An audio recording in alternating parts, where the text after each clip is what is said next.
আজ বানিয়েছিলাম ইলিশ মাছের মাথা দিয়ে কচুর শাক। প্রথমে কচুর শাকগুলো ধুয়ে পরিষ্কার করে ছোট টুকরো করে একটু নুন দিয়ে সেদ্ধ করে নিয়েছি। আর এদিকে সর্ষের তেলে ইলিশ মাছের মাথাগুলোকে উল্টে পাল্টে ভেজে নিলাম।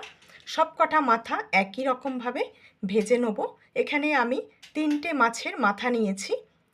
একই তেলের মধ্যে দিয়ে দিচ্ছি 5 ফোড়ন, শুকনো লঙ্কা আর কাঁচা লঙ্কা। ফোড়নটা একটু ভেজে নেওয়ার পর কচুর শাকগুলো ভালো করে জল চিপে নিয়েছিলাম। কচুর শাক দিয়ে হলুদ দিলাম আর দিলাম স্বাদ মতো নুন। নুন আর হলুদ দিয়ে ফোড়নের সঙ্গে খুব ভালো করে কষিয়ে নিয়েছি।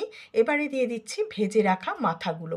ভেজে রাখা মাথাগুলো দিয়ে আবারও ভালো করে শাকের সঙ্গে মিশিয়ে নেবো। আর খুব বেশি মাথাগুলোকে ভাঙছি না, তাহলে কাঁটায় ভর্তি হয়ে যাবে।